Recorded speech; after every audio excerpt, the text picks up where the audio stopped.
by God the most, hands down.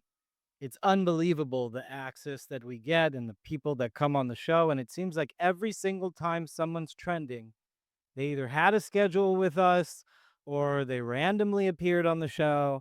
And it has been so much fun. But this week we have Dom Lucre coming to discuss everything related to his demonetization, which just took place over the weekend. Huge, huge, huge information coming down. And I'm curious about it. I can't wait to find out more information about X. And there's a lot going on X on the monetization front. And, it's going to be a very interesting conversation. So he's actually here and start early, but I'm excited to get going because, these subjects, for all influencers are very important, and I'll tell you, I see people that post some of their earnings and they'll post their viewership on their earnings. And I have way more impressions than they do, but I get paid a lot less. So X plays like such funny games. But Dom is one of the biggest influencers on the platform. I mean, like literally, he's pulling like billions of views. Like, I don't know. I'm gonna ask him when he gets here. But I don't know. I would guess. I remember one time he posted years ago. He posted a piece, and he was like like when he broke 1 billion views, and he's like, "These are my views. We are not the same." And I was just like, "Whoa, that's a different league." And I'm in the hundreds of millions too. You know what I'm saying? And that's just on my feed. I get clipped all the time. I find 80 million views, all over the internet. There's all these like the Christ conspiracy ones that like I found. They all have millions of views, and the red heifer stuff is like 40 million views all over the place. But like I'm in the hundreds of millions of impressions every year. You know what I'm saying? And this guy's in the billions. He's a billy goat. I'm just the Jews are the goat. He's a billy goat. You know what I'm saying? So we're gonna bring him on when he's ready. He's just squaring up in the cameras right now. Ready. And he's ready. So let's go into this conversation. It's very blessed for me, Dom, because we've been talking through DMs for a while now, and having you on the show, like I've been trying to get you on the show, and it couldn't be a more opportune time to have you than like It's what's great. oh, Yeah, it's you're the like first. blowing up, dude. They're making memes about you left and right. Yeah, it is. It is funny because this is it's the best time to do the interview because it wouldn't have been as many eyes to pay attention to it. So I think this would be the best time. And it's I'll tell just the you, first interview set. since I made the announcement, my viewership, I was pulling like millions of views on Mhm. posts. I even delete some major posts from time to time. Like the biggest tweet I ever deleted was a 12.1 million view tweet. And I do Oh, that wow. 'cause it got community noted and I didn't Yeah. want to mess. You know what I'm saying? So like Yes. Yeah. I'm not afraid to lose millions of views just for the sake of like dropping weights on community notes and because this algorithm on X is the toughest algorithm on any social media. Yes. So and I I'll would get agree. influencers all the time from other social medias, and like you'll be in the line for something to get like a media badge, and they'll be like, all these people you don't even know who they are, and they're like, their Instagrams have like 10 million followers and stuff like that. And I show up, and anybody from X shows up. They're like, "You're X famous?" Like Yeah. X is the place where it's like damn near impossible to become famous. You know what I'm saying? Hmm. So on It top is. Yeah. of Yeah. becoming it's very hard, like people tell me all the time they make an account, they can't get it up, they can't move it, Yeah. you know what I'm saying? It's tough. But It building is an very account tough. to build an account to 1.6 million followers. I don't even know how many subscribers you have. My mind is running. What is your annual impressions? That's what I want to know. Well, I have to see. So this year, if I continue how I did, I would get about at least like 1.2 billion. I would say minimum every 2 months. So 1.2 every 2 months. Damn, yeah, you for sure. blew my expectations, man. I Well, was every thinking two you were months. probably So at 5 billion. yes, it's a few billions of it because like I finished one of them. I don't know if it's 2 billion or 3 billion. One of these years I did. This year it would have been Well, it's going to be like the hottest year of me posting. I mean, nothing won't They're really. making like the craziest memes of you. When the haters start making the ridiculous ones, you know you're super famous. Well, memes don't actually bother me at all. I mean, I'll be honest, I can't really say any of it actually bothers me, but I would be lying to say if nothing surprised me, just a manipulation of community notes. I've even seen it done to Loomer. Loomer's me, I've sounded dog whistle on community notes all the way back in 2024. Yeah. But it's obvious that it can be manipulated. And the problem is, it's not even at an ex executive level. The Mhm. problem is, ex executives aren't stepping in. Yeah. Because liberals, when it was announced that anyone can apply to be a community noter, liberals saw that, took advantage of it, started sending it in Telegram group chats, started sending it in Wets chats. They even started holding meetings, Yeah. on local grassroots levels to let them know this is something we can infiltrate and They're cause a all the same change. people that volunteer for the polls.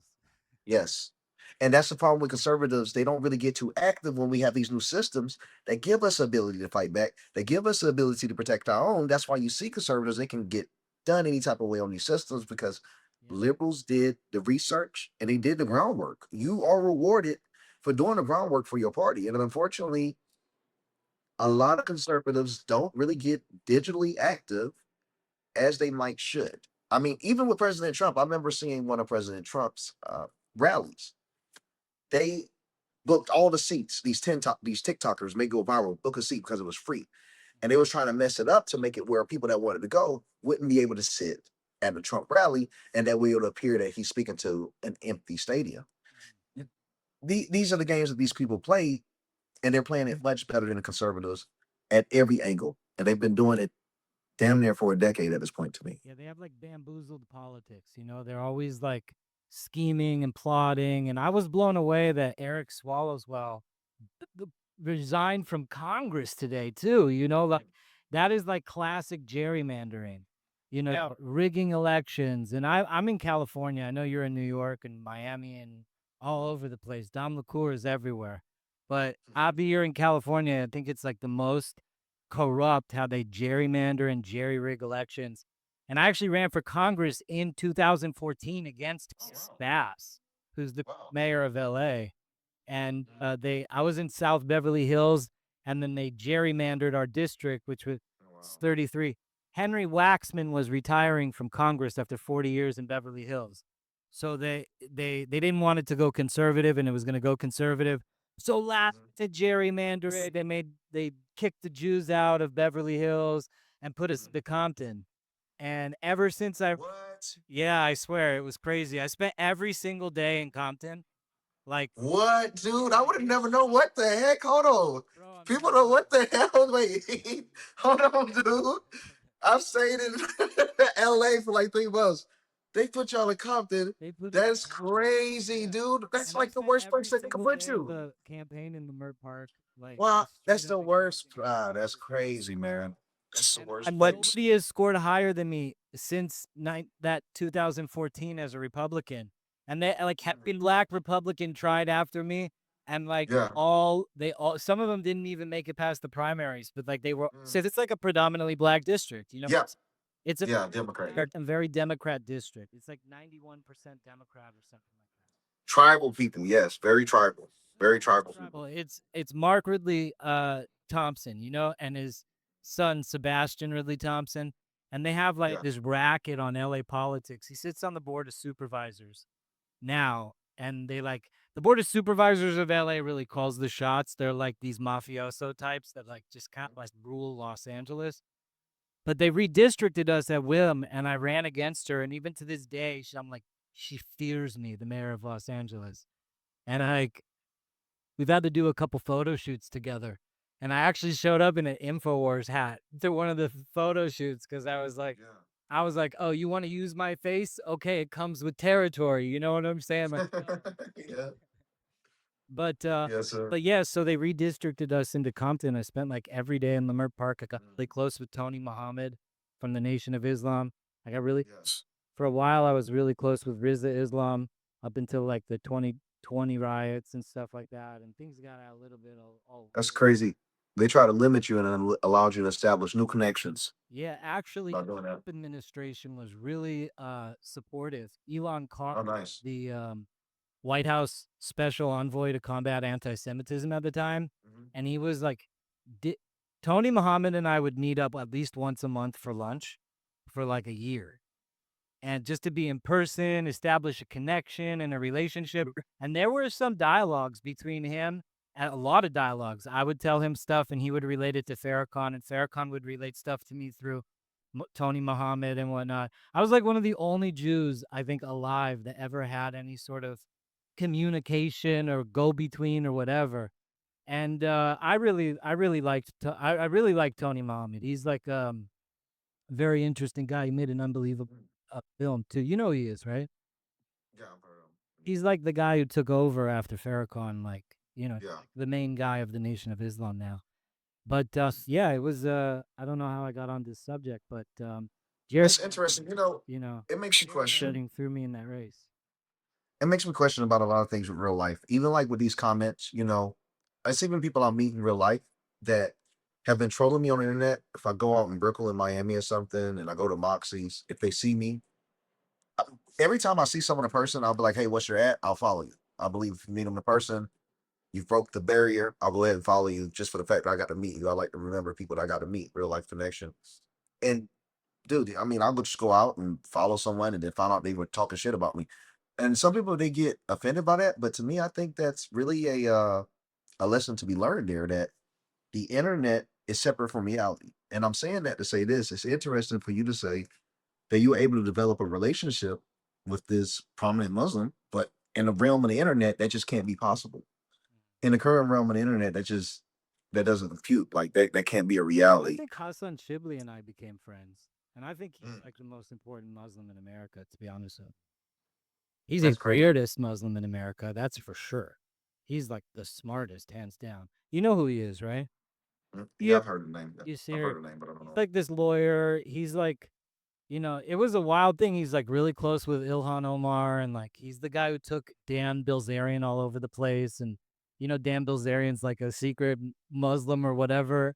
Whoever hates the Jews the most or something like that. But Yeah. but yeah, he's the guy who's taking Dan Bilzerian around. And I became friends with him. We broke narratives there. Mm. I got to give you some major credit, dude. You are one of the most creative people I think I've seen. When you Thank changed you, brother. from breaker of narratives to stealer of narratives, it was like such an in your face. It was such art. You know what I'm saying? It was just like, Thank you. ah, Thank you. shit, damn, this guy is so on point. But it was like, who Yeah, cares? I it's got it's a narrative against me. One of my great close friends, Unlimited L's. This is not a hit, Unlimited L's. Love to do to death. Anything you need, connects for it. He knows it. I mean, dude has all my personal info. But Unlimited L's has been able to watermark his stuff, and media companies do this. Like I said, for when the average American or average citizen across the world they see it, they could say my stuff has been posted in the media or posted by a creator. It's been done far before me. It's the reason why Fox News will grab an Instagram reel and put Fox News tag on the top left. exactly. This is something I learned becoming a journalist. This is something that I innovated and I created. Yeah. But to get the narrative that it's stolen and that the watermark is somehow they're demonizing me for for the watermark. There are prominent accounts that have existed decades before me that has been doing this. This is the formula. So it's almost like a coal miner, right? And you're telling this coal miner that he can't use the pickaxe to mine, although that everyone else is using it. They'll say, you got to use your damn hands. Find a way to get these diamonds out this damn rock with your hands. I don't care that everyone else has a pickaxe. I don't care if everyone else can keep the axe. You have to use your hands. It just doesn't make sense whatsoever for the miner because he's looking at everyone else. Is like, well, shit, I got the axe because everyone else got it. Who you think I learned to grab it from? Yeah. It's hypocrisy. And I didn't even attribute it to envy until recently. At first, I'm like, I don't know exactly what it is. But damn, maybe it is just envy. Like I see so many people say, I can't stand seeing his profile. Twitter forcing them to me. It's obvious, it's evident. Nikita Beer, he's not a fan of me. How the hell are they forcing me on you if the very top and Elon Musk even retweeted the post that weren't quite fond of me? So with that being said, there's no way this platform is forcing me on you if some of the higher ups in the platform don't really like me that much. No, and the truth is I got like suppressed majorly since I announced you. And we were planning it for like months, and nobody's gonna see the DMs except the secret people and the algorithms at X. But I've been on Sure. you on my show for a while now, and it's like ever since I announced you, they're like, "Oh shit," because it's so organic and rare. It's like a weird place to end up on It's random. you like the day after. You know what I'm saying? They talk about it. It's like one of those oceanic moments that are like culturally viral and native itself. The X has suppressed me. I haven't been able to get a post off 1,000 views, man. Dang, that's crazy. And I'm just like, and I'm used to Well, I'll push generating it out millions there. of views. You know what I'm saying? After this, I'll push it out there. I'll get it out there, and then I'll I push it out there. appreciate it. Make sure to They get them always views they for do sure. this to me all the time. Whenever I Mm. have like one of these super hot debates, someone mega, they're very afraid of me because There's a I way that you can break through that. it I can is show you. yeah. I have to talk to you on the back chain. There's a way that you can break through that and start like averaging more impressions for your announcements because I'm always Mhm. down to learn because X is by far the most. it's it's the link. So it's the Rumble link. I'll go ahead and at least say this bit here. When you're pushing this and they know it is being pushed on Rumble, now if you had announced only exclusively on X, your numbers will skyrocket. But when you announce that, and let it know that it's going primarily to Rumble, Yeah. the X say it doesn't to boost the link, but just from what I'm seeing myself, it just doesn't do that well. Or even the content after because it knows that I mean, even if they X is a business, they would feel like they wouldn't profit much from it if they push this because it seriously just pushes it to the competition. Yeah, and the demonetization thing, I love Gary the numbers guy, man. Max Prime, Yeah. GG3. Dude, he's so funny sometimes. I gotta admit, watching, he makes me laugh so hard sometimes. And he's going on your numbers, but he's also clowning. He gave a post where he was like really talking about the earnings of different Mhm. platforms. And Yeah. X really is like the cheapest platform. They pay the content it's the hardest to Mhm. become famous on X, and they pay the least. Oh, we lost our guest, but I'm sure he'll pop back up in a second.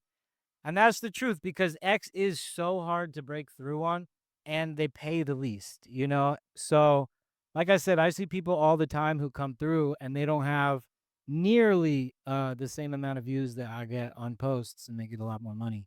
But Gary, the numbers guy, he was going through. Wow. You good? He's back.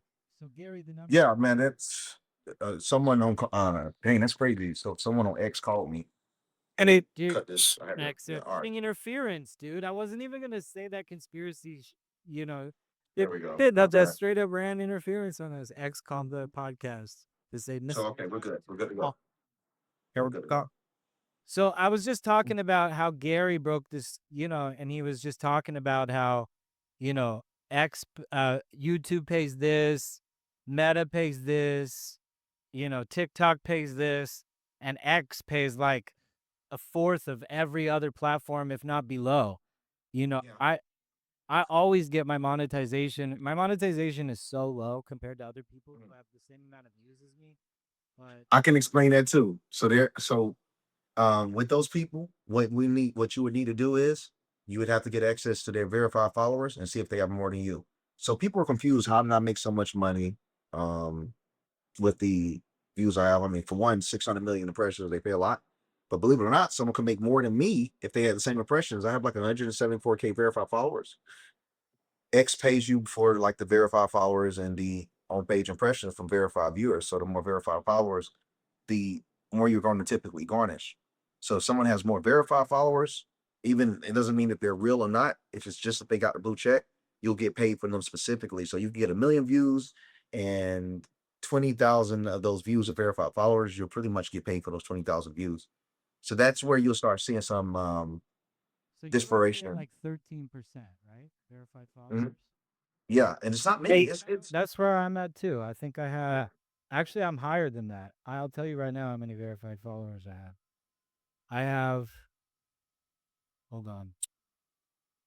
I also think the algorithm is just playing like social engineering tricks on everybody. Like I'm like absolutely convinced on that.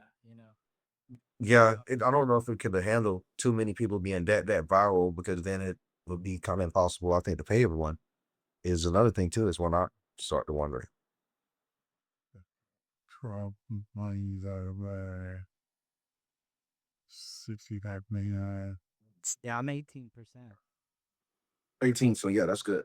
Yeah, That's 18% good. verified It's I don't know. It's so hard, man. Normally on other apps you can guarantee exactly what the issue is on stuff, but with X is just it's almost not really a case by case basis, but sometimes it's on borderline of I being just think that there is like a serious social engineering component to X that involves Elon Musk. It also involves Prince Talal, who's his main financial partner, and like all sorts of CIA games, I'm sure, and like weird. So yeah. As X is like the weirdest, most trippy space. It's like before X, when it was Jack Dorsey's X, I feel like InfoWars was like the most mainstream of the dark web.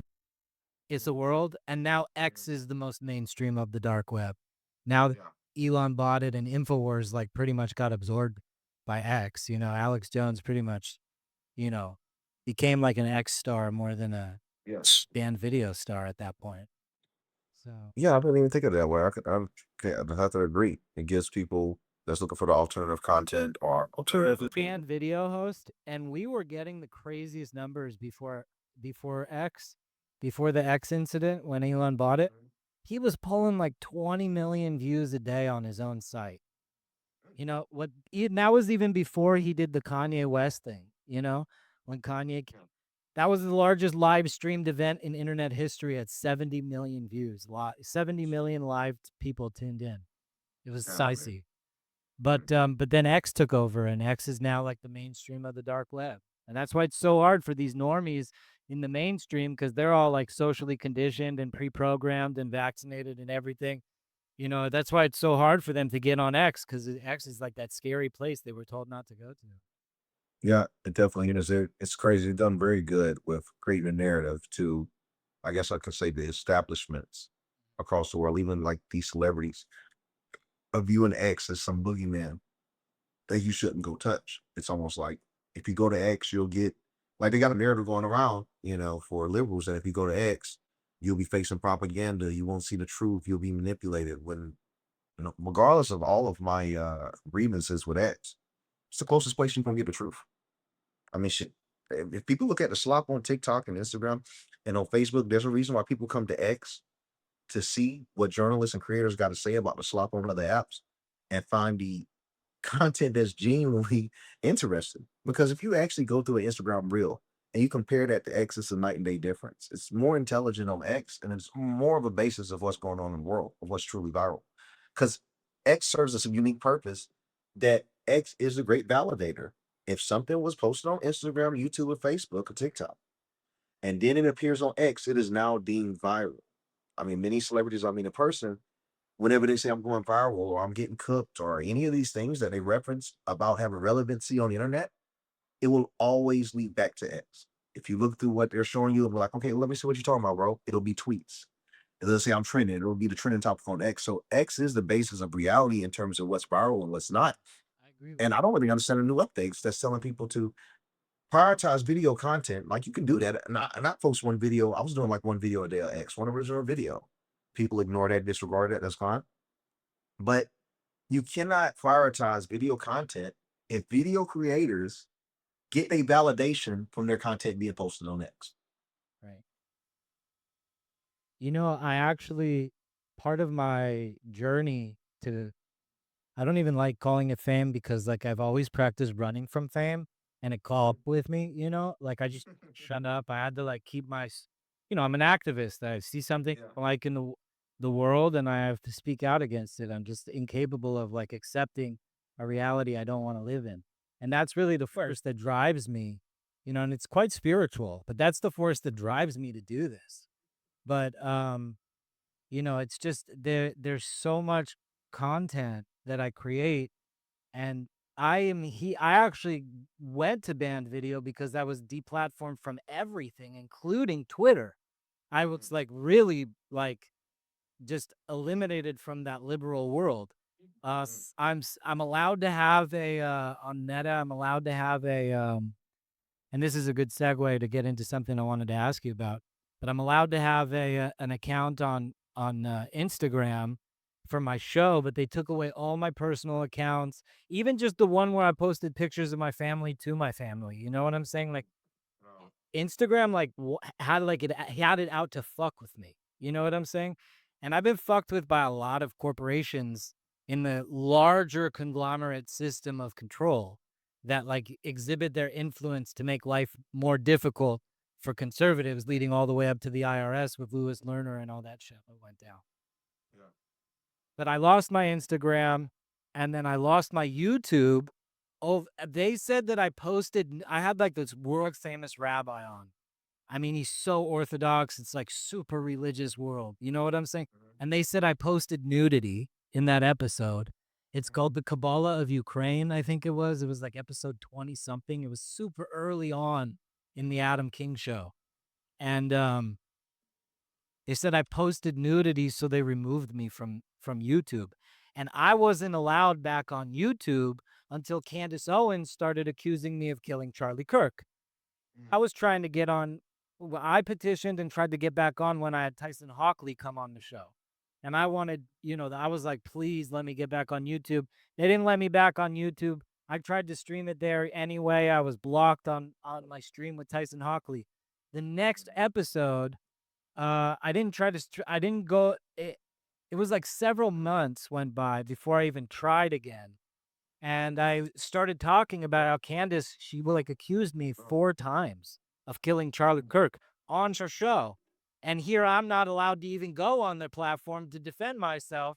And I was saying that, and then the next thing you know, all my privileges are given back to me on YouTube. And, I get my YouTube back.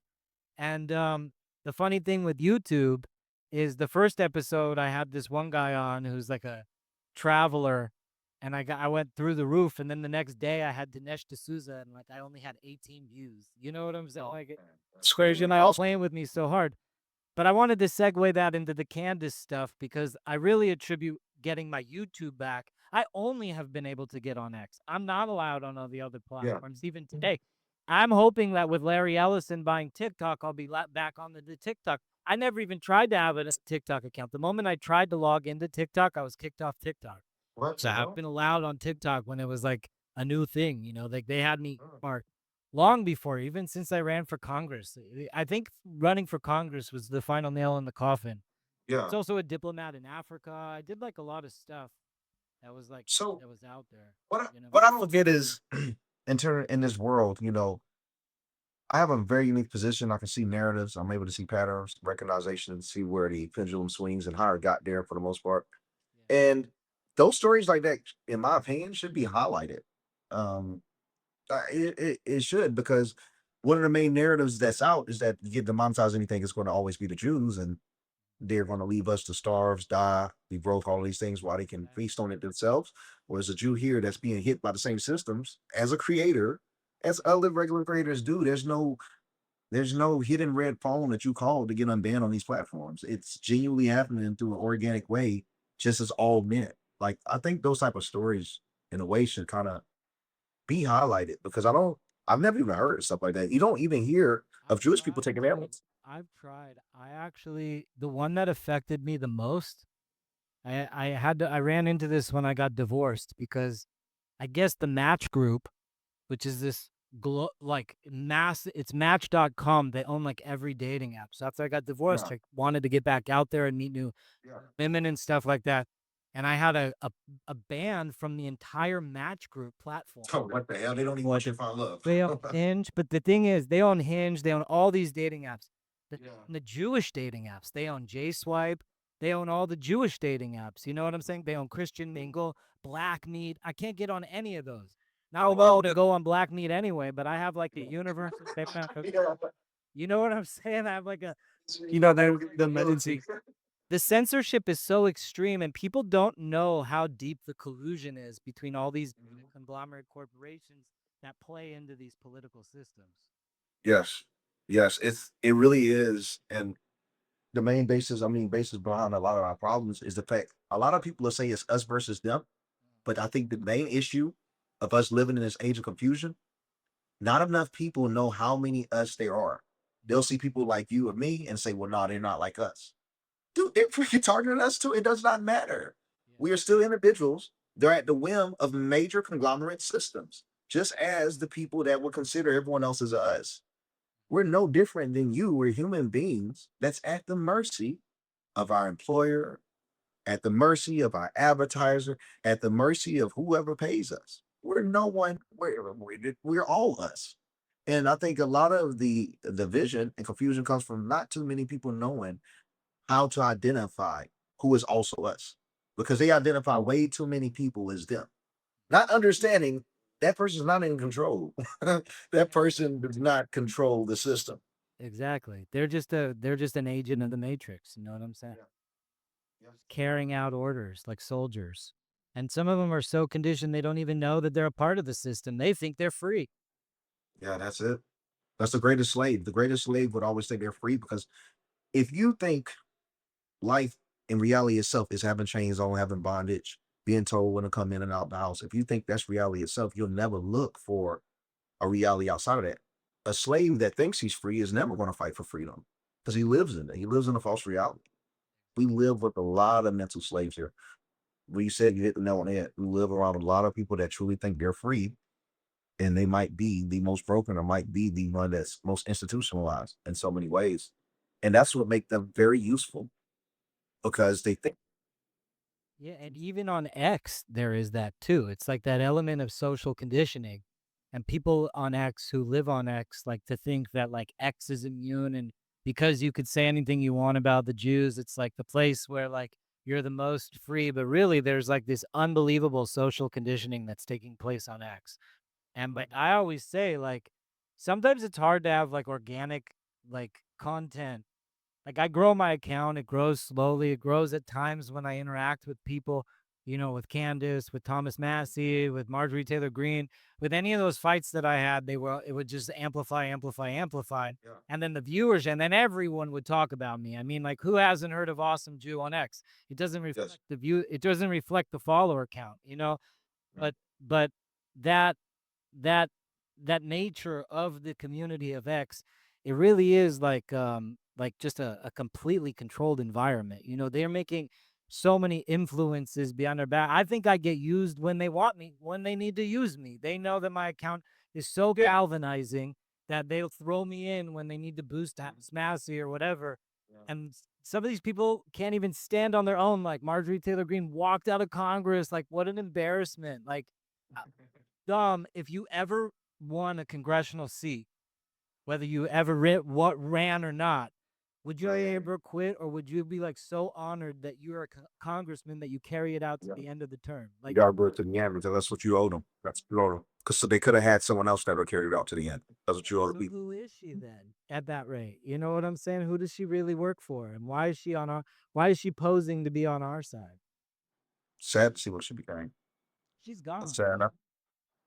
I don't know. I feel like a lot of that stems from her not being too pleased about what happened with Kevin McCarthy. I think she wanted a different art with that, She a turnaround. what? Not be a mistress? What was? Yeah, yeah. She wanted a man to be up top. She Literally. wanted to hit it from the front. That's what it was. Yes, she wanted him from the very top. So I think that's where I really started seeing a lot of You issues. haven't kissed me. You know, I just want to Yes. be kissed. That's why I started seeing the issues of her, Bitch, favorite you lyric work of for it. me. That's funny. Dude, that's where it started for sure, man. That's funny. Yo, so I want to know about your monetization, because you were like the biggest account, man. Like at that level, what do they like? How much did they take from you? Like I'm playing numbers in my head. This dude must have been having hundreds of thousands of dollars a month. That check probably would have been like 34,000. So I don't know. It was going to be around the 30s. That one, because 30,000 a month. You're pulling in like this one, or like in general? Like are they? this one would have been like over 60. It should have been around 60. Because those numbers on like YouTube or Instagram or any of these other places would be like a $500,000 check. Yes, they're huge. They're huge. I mean, 600 million impressions. Shh, you're set. And I that's why mean, YouTube is so sketch, because they're giving it to Candace over and over. And that's why I brought it up, because I've been watching you from the beginning, man. Like when you were like on that stupid thing with Stu Peters about like you know, all that. I remember when you did the Stu Peters thing and whatnot, and you've been around the whole block. You've had like such an evolution of thought. That's one of the reasons why I respect you as a journalist, actually, is because you're one of these people that are not immobile. You change when you discover something new that influences you in any which way, and you'll be like immersed in this world that requires an echo chamber, You'd be like, nah, it's actually not like that. It's like this, Yeah, and that's great. Yeah, I was. and you were like that a lot with Israel, with Palestine, and specifically with Candace. And I wanted to ask you about your because I remember at watching Charlie Kirk's funeral, like the aerial shot, you could see Dom Lucre right there with his hair, like like at Charlie Kirk's funeral, you were like right there, front and center, Yeah. and the Candace stuff really hit you hard. I wanted to know, like, really, if So you could comment on that and if talk you about it. notice with Nikita, he responded to two people. One creator that, like I said many times, has a known history of disliking me, which I'm not saying that she disliked me. You're not supposed to like me. I can't force you to do so. Who But was it's odd. Like, yeah, I can't really say her name. I think it's like Angelina, the liberal. She's a blonde. She used to be like this liberal it? Yeah. that trolls liberals. Something. But Nikita responded to her post, and Candace commented under it and said that it was a good update. That he was like, "Thanks, Candace." And that's just so odd because, like, if I'm supposed to be all these bad things, she is genuinely going back and forth with the president of the United States, going back and forth with Erica Kirk, which the owner of X told Erica Kirk he could do if she needed anything, he would, take care of her. He reached out to her during her grievances of what unfortunately happened to Charlie Kirk. I just found that so odd to have the head of product to go and thank the woman that is slandering Charlie Kirk's wife. Um, Right. I really don't understand that. And Candace Owens, it's just disingenuous, bro. It's just disingenuous. She's really good at manipulating her audiences. She knows where the pendulum is swinging, and she knows how to withhold information to make people appear as if they're stupid.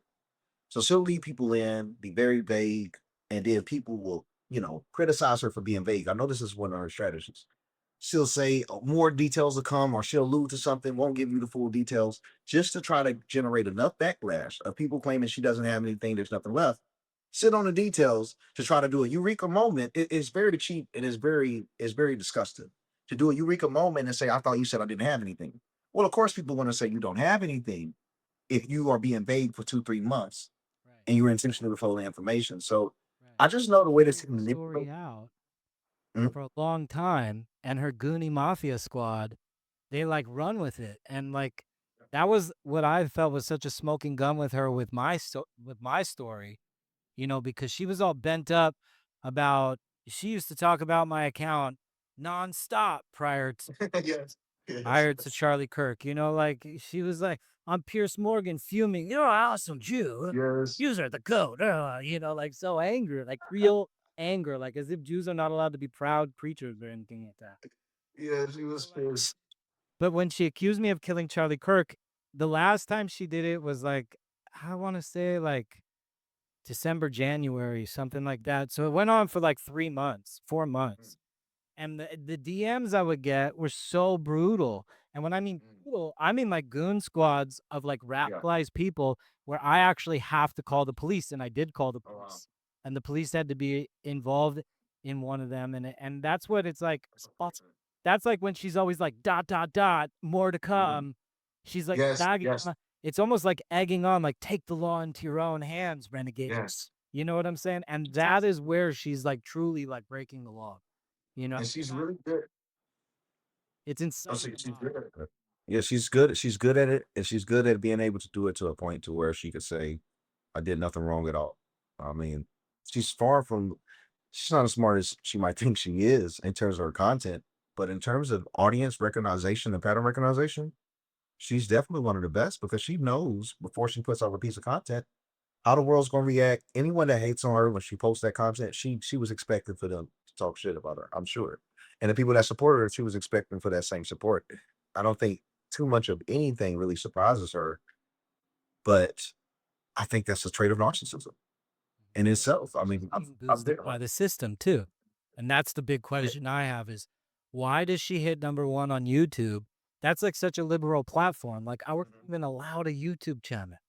Like here on X, we like forget about the days of like being completely taken off of social media. Not only that, like you said, I think you hit it on the head. Elon Musk was at Charlie Kirk's funeral. Like that was such a pearl clutch moment for every influencer. Megan Kelly, Tucker Carlson stands up there. He's like, these Jewish hummus eaters killed your God Jesus. Like It was like such a crazy thing. All this is going down right in front of Erica Kirk, and none of them bothered to step in. They all assist her in becoming like the biggest thing on the platform. Like X promotes her. She never gets this. Just by announcing you on this show, I was put into a shadow ban. I'm getting like 5. When I hit you up, I was like, yo, this post has been pinned to my account for all day. It's 516 views or something like that. That's insane that they would come after us for doing this podcast. They don't want it to be amplified, but they're not going to do that to Candace. They're not going to do that to Tucker. They're not going to do that to any of them. They're going to be front row, live and center. And that, I don't want to squarely blame Elon Musk, but the corporate entity of X and all of its employees are certainly responsible for creating that environment. Yeah, it definitely has. And I do believe in I always will believe in freedom of speech, but I've even said myself, like you said, in 2024, I was an entirely different creator. I had a different, not really a different view on life. No, not my view of life was different, but I could say of who to really blame certainly changed a ton over time as I keep existing. For sure. Yeah, and when you just really start to notice the trends of there's these people, they try to put creators in this Christ-like complex that you're the chosen one. You're going to save America. America is fucked up because of this problem, and you're God's chosen to be able to help create a solution. Now they won't say that verbatim, but it'll be this grandiose amount of support that you'll never have had before. Absolute passionate people because they want you to represent something that they know would destroy them entirely. They'll start feeding you stuff, start giving you false positives, start having you play into cognitive different dissonance, and then it's confirmation bias from then on forward. Because no matter what anyone says through the backlash, you'll say, "I'm saving the world." This backlash is just verification. That's the devil coming at me. And then you get into that illusion that all backlash is the devil. And you have these people around you saying that's the devil, ignore these demons, it, it's something that I would damn near write a book on because I have a very unique perspective because I've seen so many sides. But it's the audience. The people simply just want entertainment. They know it's more entertaining to be radical. It's more entertaining to say the things that people don't say, and it's more entertaining to hear things you haven't heard. Most of the time, it's nothing more than that. They'll give this false reality to a creator that's changing absolutely nothing, but making it harder for themselves and putting other people at danger, quite frankly, just because there's people at home that might not even be that religious trying to convince you you're their savior. Man, when they log off, they're not going to think about you. When you have grievances, they won't be able to donate. They won't be there to support you. If anything, they're probably going to laugh at you. You're going to say, why didn't you put yourself first throughout the process? So a lot of it is just fake. A lot of the people that are against Jews, and I'm not gonna say they're manipulated. I mean, there he is. I'm not gonna gaslight. The main reason why we see so much backlash is because people were told they couldn't say things about something, which in turn, the pendulum swings, make people want to talk more. The problem is now, okay, you've given people the ability to talk. How did it turn radical? Why couldn't it stay cordial? Because that's always been my thing. Regardless if I dislike people or anything about them, keep it cordial, Because keep it it was respectful. always a plan. It was a part of Yeah. a larger plan to implement on the social medias about how to become aggressive towards Jews, create civil unrest around Jews. I always say there's 2 things in America that will bring people out into the streets. One is if the cops kill a black guy, and 2 is if something goes down Israel Palestine. Sure. The only 2 things that people care about to go in the streets and start wrecking shit. I agree completely. I agree 1,000%. Yeah. And they get used, and that's where the whole you know, what do they Because man, the thing is, you start to feel bad, especially you get prominence. I mean, I've experienced myself. I've got reached out. People like to say, "Oh, the Jews will reach out to you and start pushing propaganda." Well, what about the people that's telling you that you're trying to save the world? That reach out to you to push out propaganda. No one really mentions that. And I'm not to call people out or nothing. I'm not here to call anyone out or try to target anyone. But it's just it. The truth is the truth, man. The truth is the truth. Twins, we don't want to call anybody. It's just I'm you joking, can I'm joking. people can They're get so low shifted, level. They're low level, and it's but like you can get shifted and targeted, and then you can think that you're fighting for a good cause. And I mean, I'm not here to say anyone's cause is right or wrong, but I'm simply just saying that A lot of people, they double, triple down is because of the absolute love and support that they think they're receiving. It's soon, listen, Exactly. I had, I'll tell you right here on X, they always get it wrong about me. I was once considered an anti Semite. Never in my life been anti Semite. Let me explain. Never, never. The same way now they calling me a thief. I'm as much of a thief as I'm an anti-Semite. And somehow they create these weird narratives about me and and try to create these false perceptions. It's completely wrong. The issue was there were Jewish people came out the tunnel in New York, not the tunnel, like under the synagogue in New York. I said I was going to investigate it. Ex Elon Musk assumed that it was going to be an anti-Semitic rant. This post is still on YouTube, Because and it it was went to supposed to. Stu Peters, you know what I'm saying? Yeah, It's like, because you just got guilty by association. Because that dude is goose stepping on meth to the end of time. yeah, yeah, yeah, exactly. And that's the thing, guilt by association, right? And I can be mature enough to say, from Elon Musk's perception, it looks like I was about to try to slander them, make it something that it wasn't. And that would mean X will be monetizing slander on Jews. Now, he did act prematurely and didn't even rectify the issue till a year later. That's not cool. Because if you made a mistake, you made a mistake. But what I'm announcing is the simple fact I went to the 770 Shabbat. I went in there, I got to meet the people, I got to speak to I them, remember I you got to brought talk up to in them. there. Yeah, and I got to talk and see what it really was and snow trafficking, What was etc. your Right? experience? I don't know if anybody even asked you about that. I No would one, love to. but they did. But this is the thing: you're not gonna believe it. So I wasn't too fondling of Jewish people, like the Jewish establishments. I was with the people saying Jewish control, America would be better without Israel support, and all those things, right? And people would think, where did he shift? Oh, the Jews got him. The Jews bought him. No, no, no, no, no. To this day, on my mother's grave, Teresa McGee grave, no Jewish person has ever reached out to me and told me to stop posting something, to change up my narrative. Nothing. Never in my life. But what it was my own supporters. They'll never understand They to don't create give their a own shit that enemies. like you charge $9,000 a tweet, and we're only offering $7,000 a tweet. Yeah.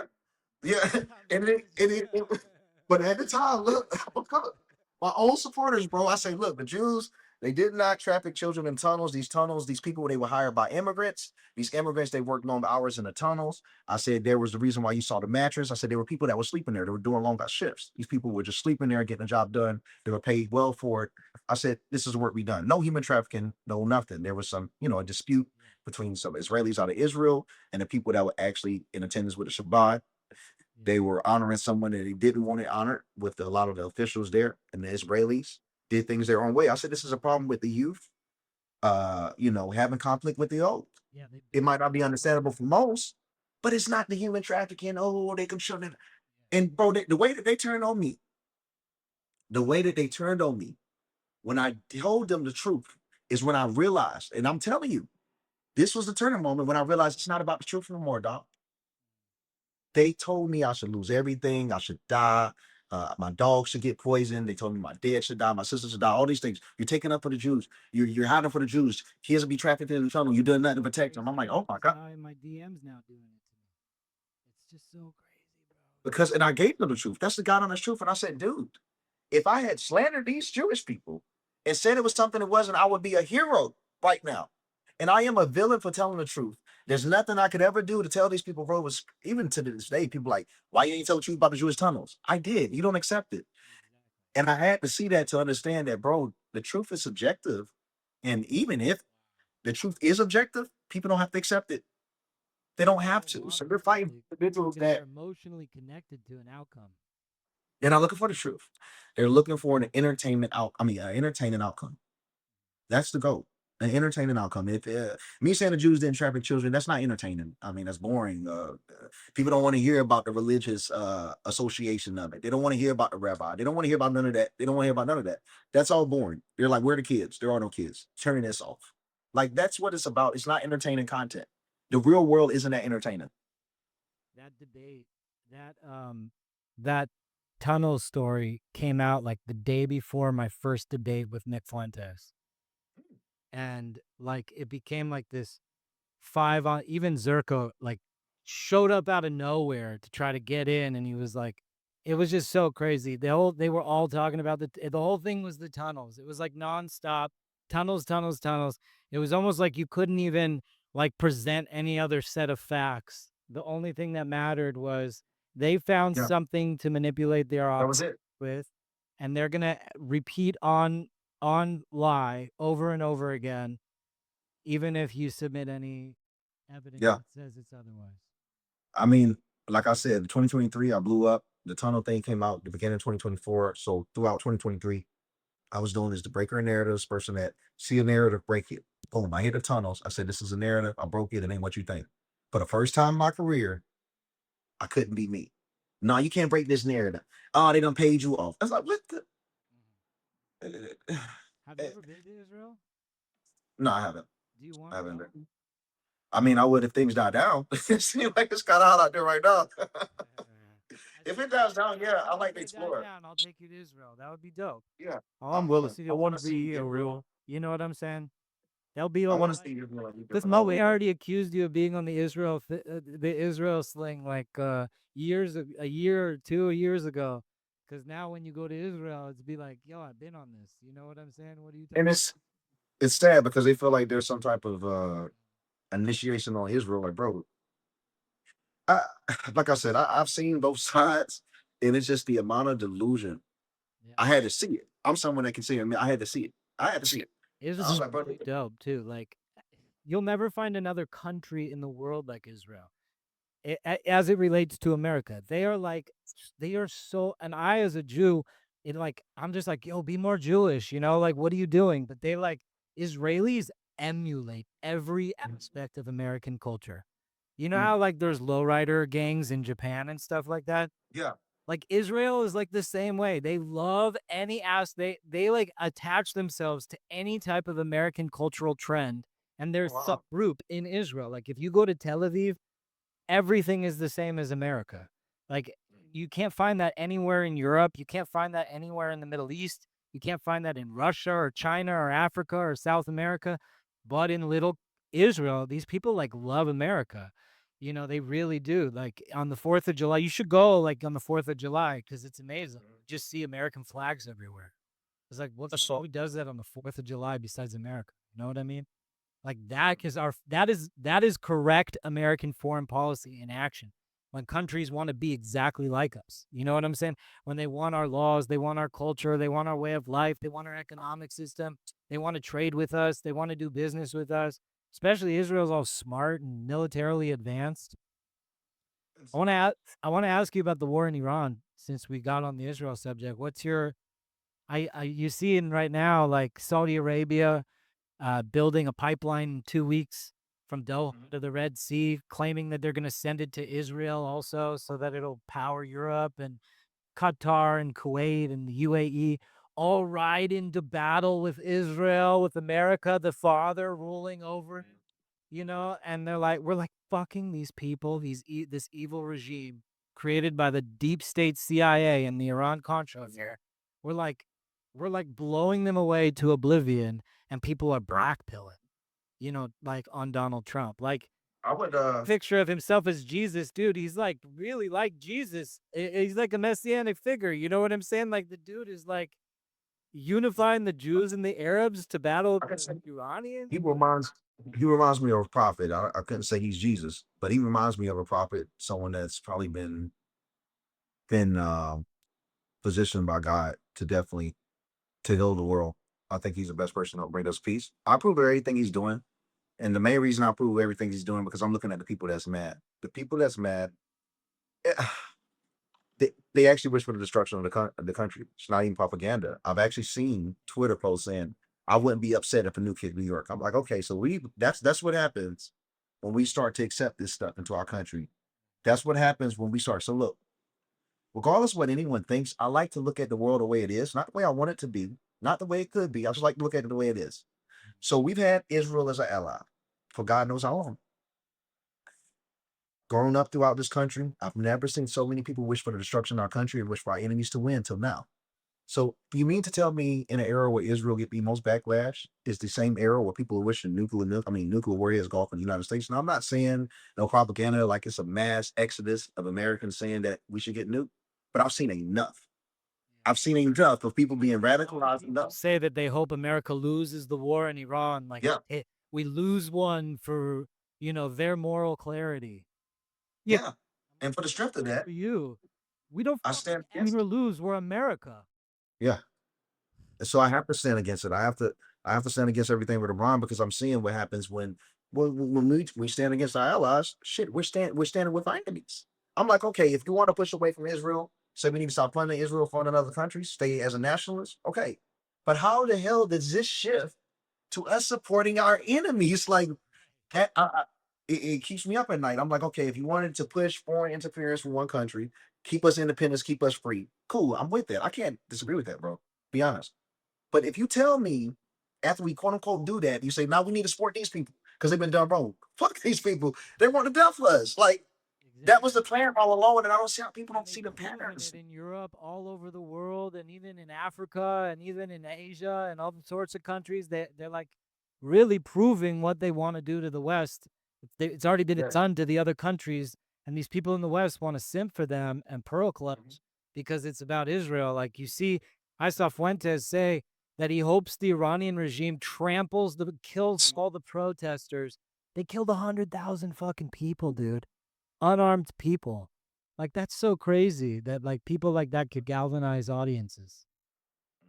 That's crazy. But you're That's right. good stuff. You're right. They wanna use this to say that like America should lose or whatever, as if like Trump has like suddenly become a Zionist. He was a Yeah. Zionist in 2015 when he came down the escalator. He's the guy who moved the embassy to Jerusalem. They have no idea. They have nothing. They know nothing about President Trump's history. Even I think a lot of his establishments has some Hebrew on them, thanks to his collaboration with the Jewish community throughout his career. Like he's worked with Jewish people from damn near day one. They've been very supportive of him. So it's not anything that's unique. If people have been good to you, why not be good unto them? Exactly. It's just the age of the internet. I have to tell myself all the time, it's the internet. It's not entirely reality. So things are a little bit different. And there's a big psyop taking place on all the platforms. Yes. Like Elon Musk has his own platform, but the other platforms are like in super collusion with each other. They all pretend we're Yes. gonna be like this, or Mark Zuckerberg is like he's gonna say the word based and then like attract people to like post on Facebook about based things. You know what I'm saying? And like they like try to do this like culture grab, and like X kind of like maintains that, like I said, that dark webby say anything you want to Yes. But do edgy. it, and they do it. And a lot of people they're allowed to say I don't think I'm allowed to say anything. You know what I'm saying? Like on X, and I'm like one of the most influential Jewish accounts on X. Not only that, I'm the only Jewish account on X that is interfacing with people in a podcast. I did David Duke, Dan Bilzerian, Jake Shields 3 times. Like I said, Hassan Shibli, Candace is always I Alex Jones. I've done so many different people. I mean, that gets crazy. Harrison Smith, Owen Schroyer like 100,000 times. I mean, like, give me a break, man. I'm like all over this community on X, and that's why they see me as like a big disrupting force. When you have like these podcasts, these conversations that take place, they break the internet. You know what I mean? Yes. It's a breaker of narratives moment. You know what I'm saying? The Yeah, for narrative sure. is the system plugging away, and X is playing that system. And believe it or not, it is largely owned by Prince Talal of Saudi Arabia, who's like a vehement Jew hater. Ask yourself, you know, the influence of why does X act this way? It's because the Yeah. influence is at the top. You know what I'm saying? Makes sense. It's always on the head of the snake. It always will be. It's a rare word. Moderators are paid the lowest. It's the hardest to get in. That's why your account is so important. You're one of the biggest people. You're like one of the biggest people in the black community. You see people like Charlemagne the God and all these other people in the black community. Yeah. None of them are on X. Yup. Saying you're like just as big as Charlemagne the God. He's just has like this long, career, so everybody sees him as a traditional figure in media. Sure. But you're like new media, and you're like dominating it, and that's why they take your money away from you because they don't want you to be replace their puppet, Charlemagne the God, or whoever else they've elevated. But Bob I think what they forget Patriot is that sleeps with every black entertainer in the industry. You know what I mean? I think what they forget is that people that get to a lot of prominence, well, most of the people I met, the money was a goal to secure the family because you're racing against the clock. We all getting old, but is never the primary goal. The goal was to actually present people the truth. So I think they do those things sometimes. It's like it does it to you just to test what your true intentions are. Dude, I started here without getting paid. It was here to present the truth. I didn't like how some things was presented. Even like I see things, I'm so thankful I'm in a position where I could see something like Erica Gert getting slandered, and I can be a voice to call that out. I can say this is wrong. I don't have to just look at the TV screen and say this is wrong. I'm waiting for someone to say something. The greatest benefit of Stop being me. that. How do we stop that abuse of Erica without an exodus from Oh man, unfortunately, the only answer, and you might not like it, is to actually ignore it. And ain't that the hardest thing to do? Because it's like, because when you're dealing with a narcissistic behavior, any attention is all it equates to positivity. Doesn't matter how bad it is. If you're talking to a real life narcissist, any type of attention, it equates to positivity. So you can call it out, you can denounce it, you can say you're disgusted, you can call it evil, you could say it ruined your day. But all of that would just means, oh, these people can't keep me off their mind, to the minds of a narcissist. So absence is only the only answer, at least in my opinion. about 2 years ago. I used to do content like 3 or 4 times a week. I was just like addicted to it. About 2 years ago on Rosh Hashanah, I had this moment where I was just like, I'm only going to do content if it means something to me and it fits into my, in Hebrew, the word is matzav, like my being, my way of being equal to this. Do you know what I'm saying? And I respect you. You're a journalist, I remember when they made that media campaign. You are the media now. You remember that whole thing? There was must Yeah, I have been do. tens of Yeah, I millions of gotta. dollars that went into that campaign, to convince everybody to be citizen journalists. And like you came up in that time, you know what I'm saying? Yeah. You were the media, and then you did become the media, and then I the deal with they the asked ads. you because you did become the media, and you went from side to side. You were with Candace for a while, you bounced. You did Myron Gaines, you bounced. You were doing the show with Walter Weeks and Gary. Are you still doing that podcast? Yeah, we still do that. Yeah, Oh, we still do. We have an it's so episode. good. I used to like I like Gary. Gary's like really good, man. He's such an it. The way he ties the numerology together is just like. It amazes me, man. He really is one of the And I like most. Kabbalah. That's why I like him. It like stimulates that same. Yeah. He he's one of the most intelligent people I've ever met. People, they don't be able to see that because of his presentation, the way he do it. But if they get the chance to sit down and talk with that dude, they'd have no doubt it's one of the most intelligent human beings to walk this earth. Because the way that man can just look at someone and be able to identify everything, like, dude, I mean, I just haven't seen someone that know every single date.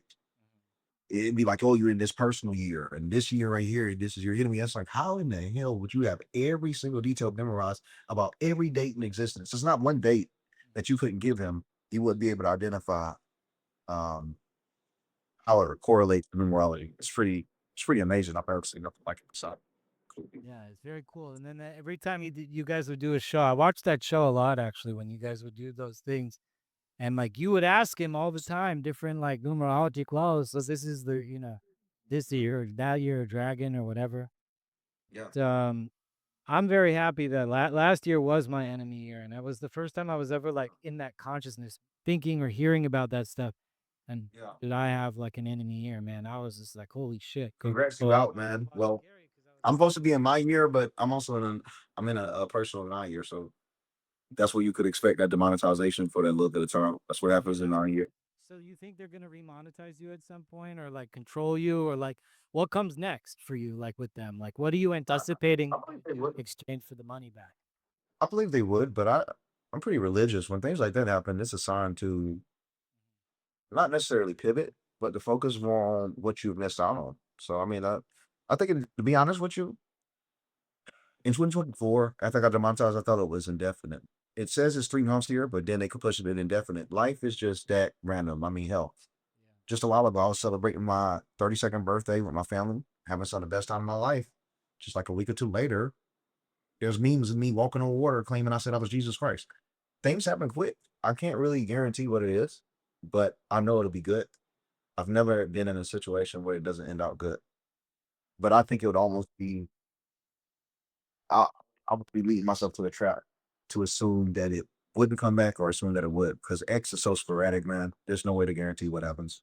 And I think it's really that the algorithm is just so advanced that Yeah. has you and every tweet analyzed and scored, and there's like a data sheet somewhere with like a million points of data that like diagnoses you as being able to be used for XYZ, elemental P, this, that, and the other thing.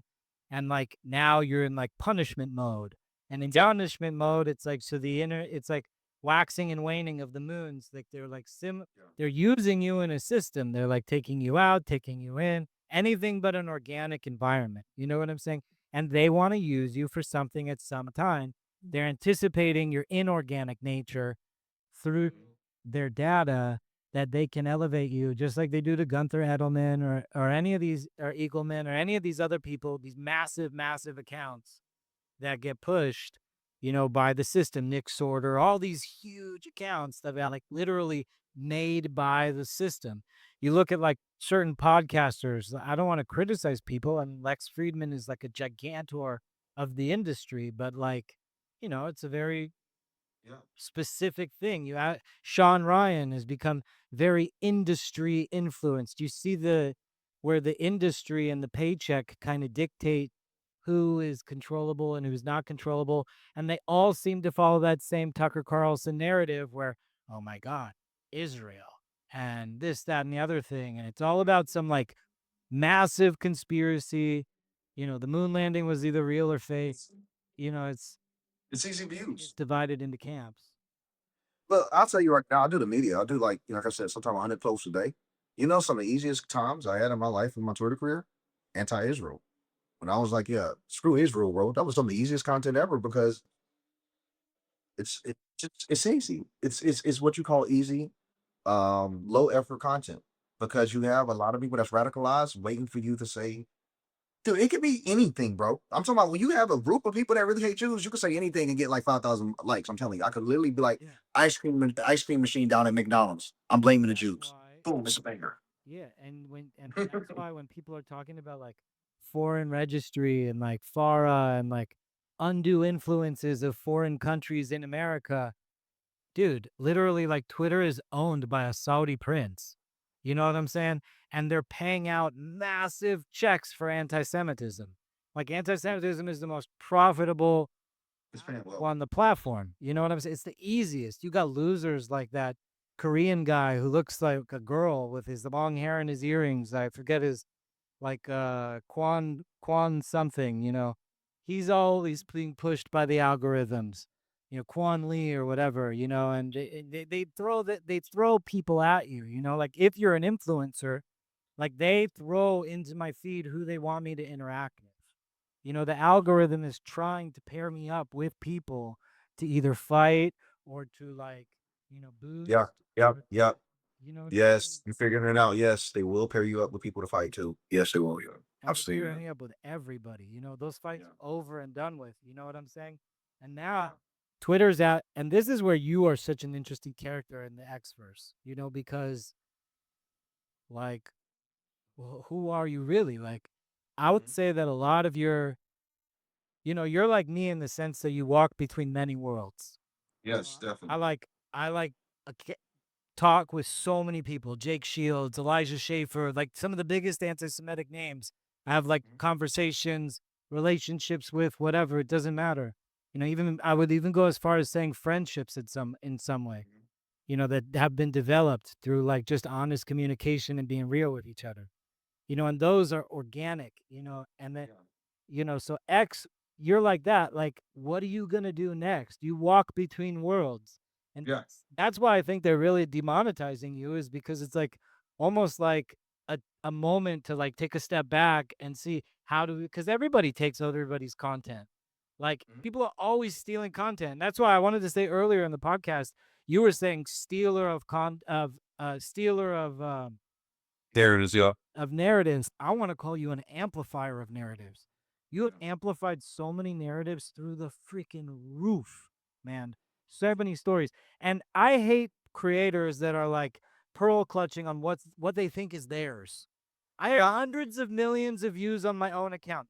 There are way more views out on the internet of me than what I own. And there are people who are monetizing me better than I'm monetizing myself on these bro. platforms. I'm gonna tell you how bitter people are, and it shocks me because I used to expect myself and others. When I was demonetized in 24, I was in a group chat on X, and it was with creators that weren't giving each other no tips. It was just all comparing how much they were getting paid every 2 weeks. I was in a group, and we would typically all compare how much we're getting paid. and just was interested to see what everyone else was getting. And bro, I kid you not, throughout that whole year while I was demonetized, every paycheck I would say, "Congrats, congrats, happy for you, bro, congrats." Some of those days I didn't even know if I was gonna be okay in the future. And so I'm just saying that the second is that you can't find yourself on other people. Even at my lowest, I was congratulated. I felt like I was falsely demonetized, but yet I could still be happy for these other people because they gained any wins. I can't expect that out of others. I can never expect that. And that's when I started gaining a lot of happiness into myself because I was Dance expecting on your myself. bodies. They dance on your body. Yeah, they will. And that's what it is. I can't expect myself on others. And more importantly, I can't let myself reflect them and become them just because that's their own inadequacies. I gotta remain true, gotta remain positive, gotta remain loving. Better than them. Bottom line, they're jealous of the fact that like you can accidentally step on them, not Yeah. notice it. You know what I Yeah, s- no. On accident and crush them, so they hate. You know what I'm saying? Because your shoes are too big. Yeah. Make But it bro, fit. that's a lot we can do to get help with your account. I'm definitely gonna, give you some tips and stuff behind the I scenes. Like, appreciate the that, thing. man, because I got I've you. seen you blow up, and honestly, I think you're one of the. I love you as a creator. I've always watched you. I love watching people change their Yep. narrative. Like I love watching people investigate. Like they said, you are the media now. That was the campaign. So you got to find the truth. So how do you find the truth? People get at, and then they go out and, like you said, with the tunnel stories, went straight up in there, and they were like, I remember those videos. You were like straight up in 770, Yeah. like interviewing people. That's why like that loser Tyler Oliveira and other people wanted to do it because they saw you do it and they like were trying to emulate you, but they're trying to emulate it for their own thing, like trying to like be like, Manipulated. this surely uncovers Somalian fraud, and therefore these Jews who like literally work full-time jobs but like have 7 children, so they need like government assistance. They're like, it's the biggest fraud since Somalia, which was 3 weeks ago. They're like just trying to tack on to like, Because content. they understand that what I understood, but I put the truth over it. They understand that if they give the truth, it would end up like the tunnels. It wouldn't get that many views. It still don't have that many views on YouTube. What, like 8,000 something? Um, it'll get you very, very little views, but a ton of hate from the people that you need to support it. Not many people can look at that and make the decision to do what's right or true to them. Because I can't even say what's right or true, but true to them. What's true to you, or what's true to me is present the truth, let it fly. I'll sleep good at night knowing I presented what was true. So Yeah. Are you just on media to be a journalist, or like are you down for other things? You like with journalists content? is the main thing because I just want to be a journalist more accepted more and more into pop culture, which is why I've been out here in Miami to focus I like on your pop culture integrity. coverage. You do really great pop culture Right? coverage. That's the goal because that's every election season. Those are the people that political campaigns are trying to gain. So instead of me trying to double down on audiences that we always have, my goal is always to get the people that we're going to be looking for every 4 years. I'm looking for the normies. I want to gain the normies because the normies are the most valuable every election season. I'm always thinking ahead. I'm not really trying to become the most loved person in MAGA. I don't care about being the most loved person. I don't even care about being the top loved 20 loved people in MAGA because MAGA is not my target. My target is to find people and bring them to MAGA. That's how you really win. I can let other creators work on retention. That's why I don't really make sense to a lot of people. My goal here isn't to retain you. My goal here is to win new people. It's the reason I dress the way I do. Reason I talk the way I do. Reason I post the way I do. It's the reason I say nigga in some of my posts. Because guess what? There's a lot of blacks searching the word nigga on Twitter. If they see a journalist type of nigga, they were like, this is kind of weird. I don't understand it. I like them. Let me follow them. Mhm. Now, Yo, how sis, many you people are are such searching a a word? voice of the black community. You are like you have become such like a pillar voice. Like they're not gonna ever be able to get rid of you because of like you have such a stronghold in the black community. Like people trust you a lot in the black community. That's why I suggested earlier, like maybe you run for office at some point, or because you One day. have like a big support base, and Thank But you. I when I can see it asked one you, day. was that? One day I can see it. When Definitely. people, when I asked you about content, especially as it relates to pop culture, I love creating content and express Mhm. ideas through content. And, my podcast is like one way that I express myself by having like these Yes. really intelligent, deep, even very controversial and difficult conversations with people. It's also very entertaining, but, also in that mix, like like part of the like in content, like I started making like actually like fictional content that tells a story.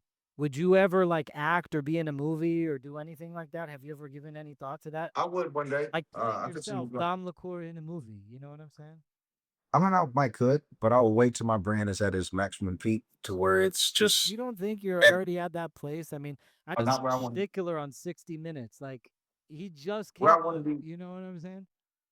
Where I want to be, not where I want to be. Because it's something else I want to be. I would do it, Where but do you want to be? That's a great question. Where does Dom Lucre? yeah, one of the most recognized names in America. That's the end, though. That's what I'm working towards. But that's a very, very, very hard goal to reach. I mean, to be considered with the Will Smiths, the Kanye Wests, the Kim Kardashians, to be considered with, Charlie Kirk or these people that are beyond all brands, because those are the people that can genuinely shift the narrative and truly get us the most voters. If you can reach that peak, I envision a world where conservative could be accepted into those liberal medias. It sounds like an impossible task. That's why I'll probably be working on it for life. But could be accepted into the medias where I could be on Breakfast Club and it's not a slander campaign. Where they accept me, we laugh together, etc. And I'm just siphoning their voters. I'm just siphoning their voters, having a conversation. That's my end goal. To be accepted on these platforms, to be wanted on these platforms, and to influence on these platforms where we're not allowed. That is my end goal. And only way I can do that is to get hotter and to start making content that they approve of as well. What's your portfolio like? You're like clearly your main platform is Twitter, but on YouTube sector. you're on Instagram and where else? TikTok. Instagram, TikTok, YouTube. Those are the main ones. I'm focusing a lot on these video content now because journalism and tweets only get you so far writing these posts. You got to also make video content. I got some videos that's done really well on YouTube and just going to keep on that, keep pushing these out. Yeah, this conversation has been so dope. The clips are going to be incredible. You know, like really like good clips for any content creators listening. And unfortunately, I'm like looking at our viewership right now. Bro, they have suppressed this podcast on so heavily. It's like embarrassing. I've never had views this low before on X. I'm looking at it right now. It's like it's just Just send me the clips. When they're done, it'll go viral. I'll post them on Facebook. they really don't want this conversation to be had. They don't want, you know, it's going to be the clips from this conversation. Yeah. Good content making is like when the conversation moves fast. You don't want people having like 5 minute soliloquies. You want like ba ba ba ba ba, you know, back and forth, lots of laughter. Camera, like just that smile you made right now, the camera could just like zoom in and only You're right. take you laughing for that 1 second. That 1 second where you laugh and then it goes back to the storyline. That's a good clip, man. That'll teach right. me how to make clips. You know what I'm saying? So I might ask that for this clip just to prove the point. You know, like what does it take to make good clips? But there's a Yeah, man. lot of unbelievable AI out there, like Opus Clip and whatnot. You could just upload your whole podcast, and then next thing you know, you got 100 clips ready to go. You know, you It's ever crazy want a about that. podcast? Do you want a podcast? I have like a YouTube channel. I don't really want to find myself too grounded to podcasters now. Like if I get this YouTube channel up to where I want, I might just do a podcast. It's just to find with podcasts is that since I do expiration, people are going to expect consistency. That would be the main issue. They would expect me to show up on time every day that's on that day. And some days that might not be too feasible with doing what I'm doing on X. So until I find a way to disperse like the responsibilities, it really wouldn't be too feasible to do a podcast, but just doing open talking content. Where I'm standing right now is where I actually put my YouTube videos. I'll set up my phone and just click play. Nothing too special or anything. Just keep it super personal and talk through my thoughts and my opinions on the way of the world. So I'm just kind of like doubling down on that, probably to about fall. But maybe around the fall or winter, I could see me probably open up a podcast. No, that's exciting, man. There's so much types of content that you could do. You know, like man on the street, talking to people. Yeah. Lots of things go viral, and like I just like making content. There's like a thrill of it. You know, like Yes. we're really, and that's why I asked you about a movie. I actually made a movie last year with Bobby Kennedy, RFK's son, and we never released it, but it was so cool to like conceptualize content in that fashion. It was called the You're a visionary. Lake Como, and it was about John Paul Getty is still alive, harvesting children, you know, for adrenochrome to live forever underneath the Getty Museum. It was like a dope. It was a comedy, but it was like a dope movie and storyline. We all played ourselves in the movie. You know, everybody played themselves. and so there was no like character names. You were your character. You know what I'm saying? Yeah. I think you would be like perfect for that kind of stuff. That's the type of content that I'm like really getting at, where it's like where fiction and reality kind of like overlap and blend for the Mhm. for like a narrative or like a philosophy to be transferred over or an idea to be transferred over to the public. I'm reading The Fountainhead by Ayn Rand right now, and she's like literally injecting philosophy into like a story about architecture. You know what I'm saying? I'm just like, dude, this is the way to go because it's so easy to influence people by saying, you know, Jews good, goy's Yep. bad, or Jews bad, goy's good, or whatever it is. But to like actually get out there and to make art and like make people laugh, that is Yes. the way, bro. Because if you can make people laugh, you could tell their heart anything. And that segues into what I had said earlier. I said, that content is easy content. It's low effort. Making that negative content that feeds on negative emotions to piss people off, to say screw these people. Hey, your life is bad. Things aren't going your way because these people at the top want you there. That is very easy to convey to people. I'll tell you. If someone's mom is in ICU room and they don't have the funds to take care of it. Well, shit, the Jews own the medical institutes and they own your job too. And that's the reason why your mom's gonna die. They can't pay for it. And it's like, that's very, believe it or not, that's very easy to make someone believe because these are people that unfortunately, it's things aren't doing that well for them. And if their And so mom gets saved by some medical breakthrough that was yeah. invented by a Jew, it doesn't count. So it's like people, it's so easy. And I don't want to call people desperate because shit, I guess I call myself desperate. I was born poor and stuff. But it was so easy for me when money was an issue, where I did not know how I was going to actually eat, genuinely broke enough to not know I was going to eat that day. It would have been very easy for someone to breathe negativity into me. It would have been very easy for me to accept it because I don't even have the time to distinguish what's real or fake. I'm broke. I don't got time for that. But I got the time to be pissed. And if you telling me that someone put me in this position, okay, now I'm mad at him. And now I want to Makes you keep going in. even possibly funny about it, like Fuentes is. That makes you Yeah. laugh about the situation, so you feel a little bit better. You know. It reminds me of the 2020 era with Trump when it was, trust the plan. And a lot of people ended up not running, ended up not get too active in politics because we were all trusting the plan.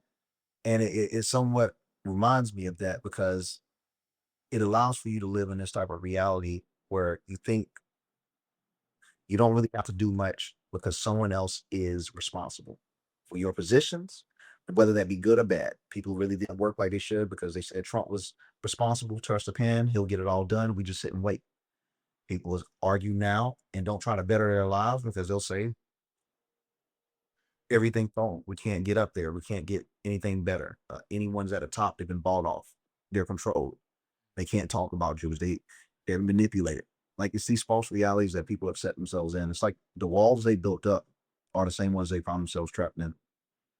You know, I normally don't like this guy, but he hit it on the head. Gavin McInnes made a video about like, he said you're such a pussy if you're off the Trump train because you don't like Trump being a Zionist, or because of the Jews, because you see all these people that like basically have like left Trump like publicly, like Alex Jones and people have been there from the beginning. You know, other people I saw in Troyer, who's a good friend of mine, make a video saying, I don't know how I'm going to be able to vote for Democrat this year, but I can't vote for Republican. And I'm like, yo, bro, you've been psyoped, brother. Like, what are you talking about? Like, you're going to like support purple haired trannies infecting your kids with, DEI just because you don't like the fact that Trump is acting like a Zionist, even though he's been a Zionist since 2015. What is your message? Like, what do you say to all these people who are literally like abandoning the Trump train in the I, mass formation, like all together, kumbaya? They're like, I can see it. I can see the same thing like even me is I'm seeing other people and I'm not attributing I'm not even comparing myself with Trump, but I'm saying on a personal level, I'm seeing it that people wait for the opportunity because they were never really maybe that real of a supporter. So these people were waiting for opportunity because it was convenient to support Trump. It got followers, it got people money, and it didn't look like the logical decision to stand against him if he had such an enormous amount of he people that didn't support have him. money. I was very involved in Trump version 1. I'm close with this guy, Elliot Broidy, who was the finance chair of the Republican Party that went down for. He hooked up with that Playboy playmate and got her pregnant, and everybody thought it was Trump's kid. Do you remember that? He had to step down. He raised $428 million for Trump in 2016. In 2016, Trump only had $678 million. And so you think the Jews came together so hard. That was Sheldon Adelson. That was all these people that like really showed up when no one was showing up for Trump. Literally 2/3 and Hillary Clinton ran a $1.4 billion budget campaign. He beat her with $678 million. 2/3 of it was donated by the Jews. So Trump was always like this guy. And even in 2024, his raised dollars are so low. Obviously there's white Christian evangelicals that are going to support him, but compared to Jewish donors and Jewish support, bro, the numbers are astronomical. The numbers are astronomical, and especially 2024. I'm sorry, yeah, 2024. 2020, like nobody was supporting Trump. Nobody was throwing in money. It was like MAGA was MAGA. CAG was a losing cause, Keep America Great. But 2024, nobody was going to give money to Trump again, except the Jews. And he won again. You know what I'm saying? And like Pierre want to LARP on that, but they also don't want purple-haired trannies teaching their kids, what the butthole is at age 5. You know what I mean? Like, come on. I You agree. know what I'm saying? Like, do we Yes. live in this fucking matrix or what, bro? It sometimes feel like you're there by yourself. You'll see this is mindsets of some people. It's like, are they witnessing the same content I'm witnessing? Are they having the same experiences? Are we sharing the same experience? Because there's no way you came to that conclusion. And how many of their leaders, like in the Jew hate camp, have like the most embarrassing falls on their own sword? Like, where it comes out that they're like literally alpha chads, like sucking dick and stuff like that. Like that Virillium guy. You remember him? Yeah, Like yeah. But I think a lot of it can go to. really fell down. You know what I'm saying? Like on their own swords. You know what I mean? I think of a lot of go to, like I say, when things aren't going your way, and you're looking for. I mean, as a human being, the man, human being, whoever you are, mostly it's been. You're looking for who struck me, who hurt me, and as soon as you are told by the right person, these are the people that did it. Now you got an enemy for the next 2 3 years. It's typically people that have had faults or had some controversies or some friction in their life. That's typically when you see the hate start to stir because you need to find someone to hate for the issues you might have stirred on yourself. So what do you think about Tucker? Like where did all that I know what to say. I'm kind of confused about it. I don't know what happened with the switch, bro. I just don't know where that shift really happened. I don't support him. Shit. I mean, if that I don't support the dude. I don't like none of that. single episode he does have to pertain about the Jews now? Is that like part of his show? Like he is the Jew cast? Yeah, I've never really been big on Tucker, but because this people got CIA history anyway. But I never really been too big on Tucker Carlson ever. So it wasn't really hard for me to just pretty much exit him out, like shut him out my life. But I don't really know where it comes from. It's kind of strange to me, and I feel like maybe it's can't really say Tucker is struggling for views, but maybe you could say Tucker might be struggling for relevancy because none of the other topics that he talked about really has any relevancy. The only other one I'll have to give Tucker credit. The only topic outside of him talking about the Jews that gained some relevancy for the 2 days that it did was when he was interviewing that Catholic exorcist. Forgot that father. That did about 2 days of circulation, but it's nothing in comparison to when it's Jewish. Some of those things circulate for 6 8 days. So I think that's kind of where it stems from. It gives you a lot of relevancy and it feels good. You also see him like carrying out like as a mouthpiece for Iran, saying America's losing the war. Like that's very weird. Like he's walking into the White House, meeting with Donald Trump, having these like very public meetings, and then he's like out there, like literally pushing regime propaganda. Mm.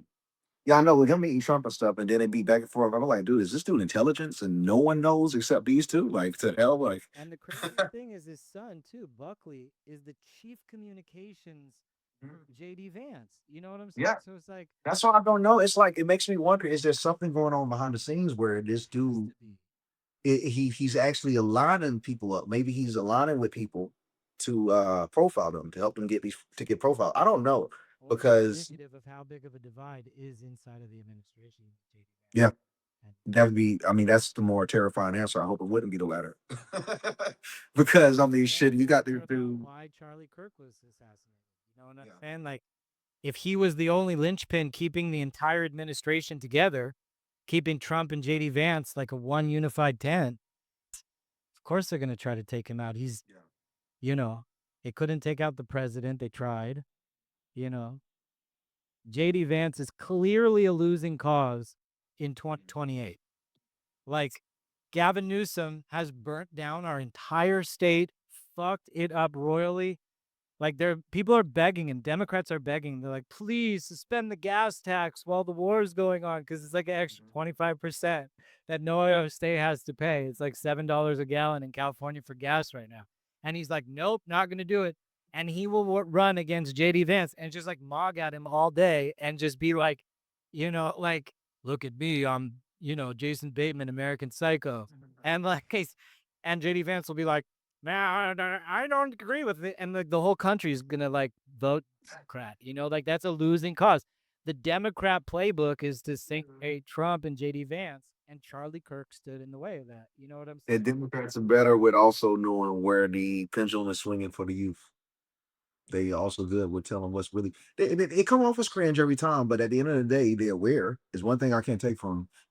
They're aware. He knows about the look smacks and all that stuff having relevancy now. He's playing into all those things. He interviewed too. He interviewed Charlie Kirk. That was a break the internet moment when Charlie Kirk Yeah. sat with Gavin Newsom. You know what I mean? So he's playing. He's made every right move. I hate to admit it, but they right is right. So the thing is, if you can't admit where your enemies are, then you're going to allow for them to run right over you because you underestimate them. So it's like even like Hillary Clinton. I'll say she's brilliant. Don't like her, but she's brilliant because she's able to get under all of our skin. She has to have some type of talent. She's doing something right. Obama has to be brilliant. You can't stand this dude. Like people can't stand him. You have to be somewhat brilliant to get under everyone's skin constantly, over and over again. Winning, or Yeah. they won. Not they're winning now. Yep. They won at a time in the past. Yes. Was dead. He's never coming back. Oh, Never. man. Michelle Obama is not going to be president. None of that stuff is going to happen. And the Democrats are imploding. Like they know that they're one step away from absolute dictatorship because they're not fielding any platform whatsoever. They don't even have a policy that they're going to run on. They're just going to be like MOG. Gaps through some MOG for dictatorship, Democrat hegemony. That's the campaign. Again, and they're hoping it's JD Vance. And that's why, like, when it's so weird when Candace Owens is blabbering about everybody who killed Charlie Kirk, except any Democrat. No Democrat hopeful, no George Soros, no like DNC. They're planting like fake bombs outside of their own DNC headquarters with Kamala Harris, but like they're not, a part of the problem. And Adam King, who wasn't even at the Hampton Summit, was somehow in control of the Hampton Summit. And that's the story that the public runs with because it divides the Republican base. And you have good people like Owen Schroyer and others who are like really love this country, but they are so heavily manipulated to be like making public comments. They're off the Trump train all of a sudden. And it's like, Shema Yisrael, like, why? Where's your loyalty, brother? Like, did you quickly forget? Like, did you get vaccinated? Are you drinking atrazine water or something? Like, why are you thinking this way all of a sudden? We got like win after win after win domestically, and win after win after win internationally. But like somehow everybody wants like this Thomas Massey, like by the hills of Tennessee. We're a small time nation. We're not an empire. We just a small time nation with our corn pipe in Tennessee. And it's like, yo, dude, we're a fucking empire. We have 13 battleships. We're not like some isolationist country, 13 aircraft carriers. You know what I'm saying? Like, You gotta make use of those tax dollars, bro. we're never gonna get rid of America, the empire, but they want it. They want it to be like little old Tennessee, and Yeah. we forgot about Defenseless. place in the country, and like America first. It's like Tennessee first. You know what I mean? It's like Defenseless. That's what I be. But yeah, dude, that's my jam with all this media stuff. Is like the whole thing is a psyop. Is there any organic place in the media? What do you think? Like, Organic. Yeah. I don't think it shifts more that you can have independent creators. The more they gain relevancy, you see more and more. they have to do things. You know, Yeah. make See more of a movies push. and make movies and make music and stuff like that. Really influence it. You ever thought about Yeah. making music or anything? Not music, no, but I would do maybe film or something in the future, maybe Yo, for. they should put you in like everything to do with black culture. You should be in like black films. You should be like, people should, you're like, really have the potential because right now you're at like this place, but you have the potential to be like freaking, like you said, Jay-Z level, in the black community, but like MAGA and like, for the conservative movement and the RNC would be very, It could be a great. yeah, It could be a dude, great asset. if I they think want my to brand win, could be great. if we want to win, you know what I mean? Yeah. I don't want to lose. I'm trying to make sure my brand is a great asset because I'm very good on infiltrating, integrating, and separating. You infiltrate the liberal movement, you integrate with them so they think you're one of them, then you separate them away from the same set movement. That's the goal. I think it could be very valuable for the GOP in the coming years. So that's what we're working on. So we're approaching our 90-minute mark. The show goes an hour and a half, so I cut it there just because I see you getting antsy. You giving me a lot of time, Dom. I could literally talk to you for another hour, and if you want to, Oh yeah, we'll exchange.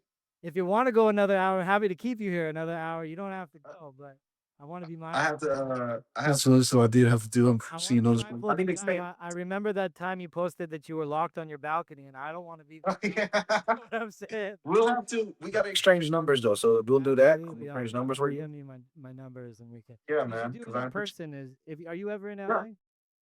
yeah. I love California, man. You know, dog. It's a dog state. I'm a dog zodiac, so anytime, bro. I love Cali. I love an excuse to come to LA. I Nice. love it as much as I love Miami. So Super. Where are you? Are you in Miami or are you in New yeah, York? I'm in Miami. You're in Miami. Miami and Austin became the podcast hubs of the Yeah, country. they did. They did for sure. Which is so surprising because LA is like such a culturally relevant place, and like I feel like I'm the only podcast here. You know what I'm saying? Well, that gives you dominance right there, though. So I should make that a part of my marketing. The most important podcast in yes, Los Angeles. you got the The dominance. only That's one. Also, yeah. Vegas came up. They got like some, Yeah. all those people. But Feel great, Orange for sure. bro, anytime you want to come on, I love your commentary. I love your news. I can't wait to see what the amplifier of Yeah, narratives brings next. With your thank you, bro. symbolism and I appreciate this, man. just And I'll want do. to tell my audience. I'm gonna clip it. Leave us Mhm. with like a final nugget of wisdom, a pearl that people can meditate on. It doesn't even have to be about what we talked about. It could be about religion or God or anything you want.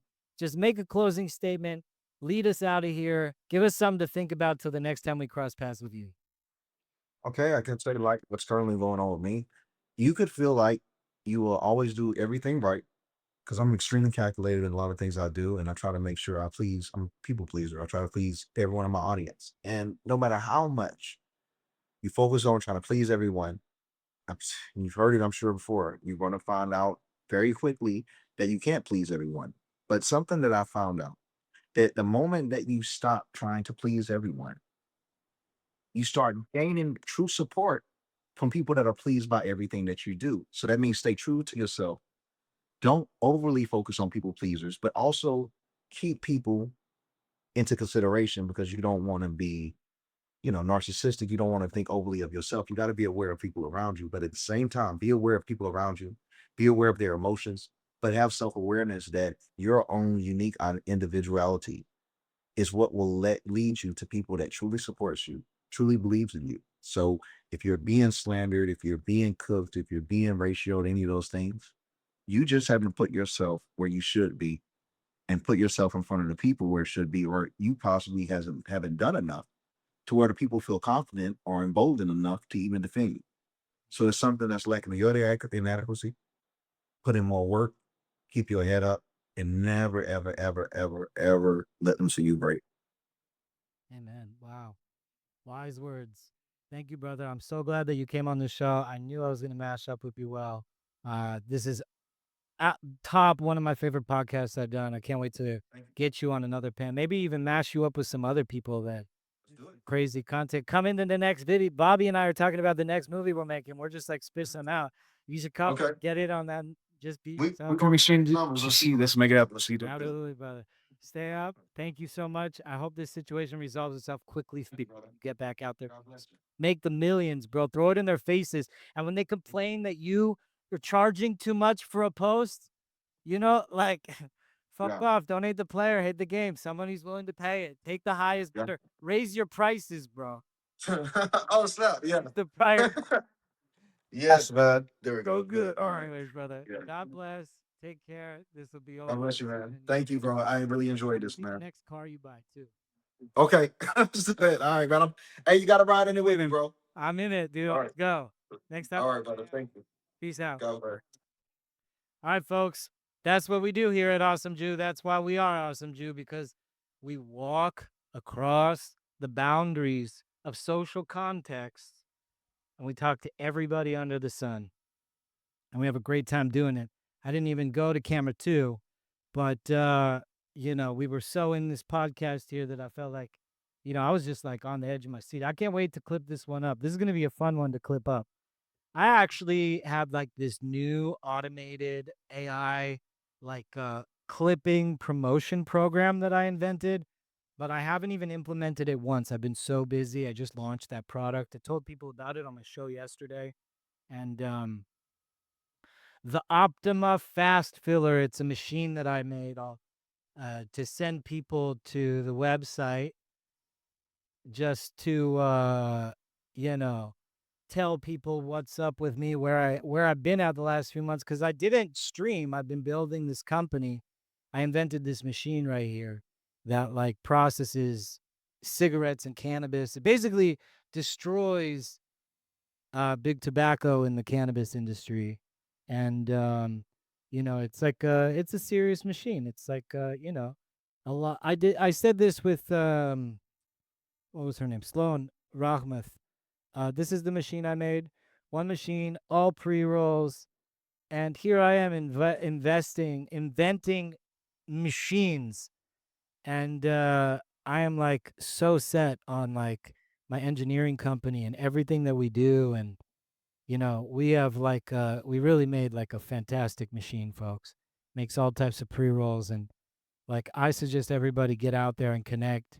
They have a problem with the cannabis because they think like base tradcons can only be Catholic and they can't do anything with weed. And like, oh my God, the devil's weed, because they're all under the psyop from 1937, thinking that weed is like somehow worse than, cocaine and heroin, and like alcohol is like some sort of like miracle drug. But actually, I made a law on cannabis. I made, the People versus Adam King in California, Ventura County. That was a bit. That was some cannabis activism that I did, and I came out with this podcast. You guys got to really check it out, with Big Mike a couple weeks ago, from Advanced Nutrients, where I really break down the cannabis industry. The cannabis industry is fascinating to me, folks. It is like the fastest growing place with so much money, and they're doing everything in their power to shut it down. Government overreach, crony capitalism, you name it. Yeah, fraud, government waste, occupational hazard, all sorts of major constitutional issues. It's such a fascinating aspect of law. It's such an unbelievable resource for our country. And I'm not just talking about cannabis in the um, recreational smoking sense, which is hundreds of billions of dollars a year. They estimate it to be 120 billion, even though tobacco's 87 billion. But the medical applications of it have yet to been explored, because those medical patents are not out yet.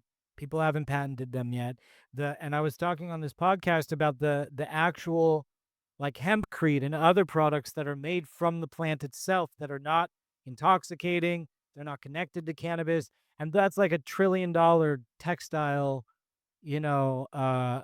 textile boost. It's all textiles and, building products and all sorts of stuff. It's such a renewable resource. You could build like a 9-foot plant in like 6 months. And then that 9-foot plant is like, you can make it into like a solid wood or like a concrete. It's unbelievable plant.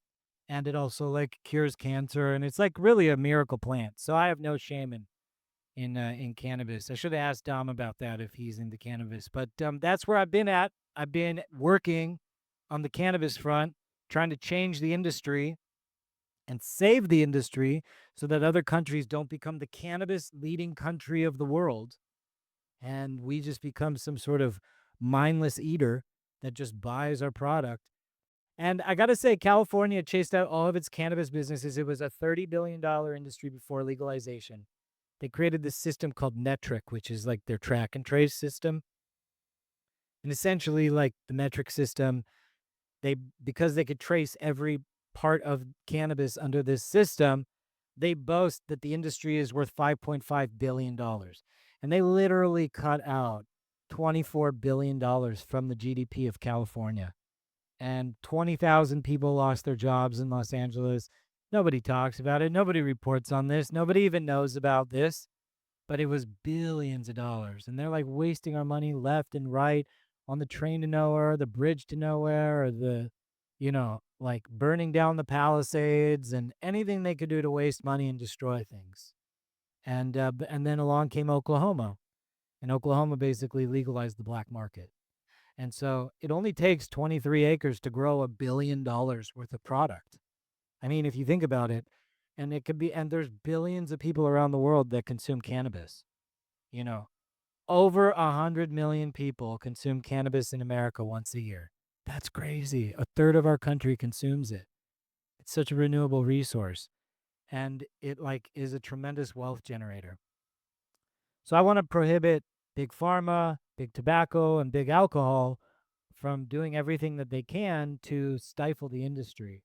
So I've been busy for the last few months on that front. I invented this machine, and we're going to be investing in a lot of stuff going on. But now that I'm back here, that's what took me away from my AI clip machine. I created this unbelievable process, an AI, to basically inventory my entire content. It's going to take a lot of work to upload everything. But then when it's done, I got content with everyone important under the sun. And these clips are just going to blow up. Boom, bada, boom, boom, boom, boom, boom. And the system weaves episodes into each other.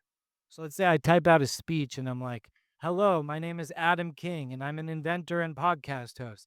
It'll mine every single episode I ever did and piece when I say, hello, that episode. I am this episode. Adam King, that episode. And it creates this one long sequence of events and I invented this system. It's a new invention that I have. I haven't even deployed it yet.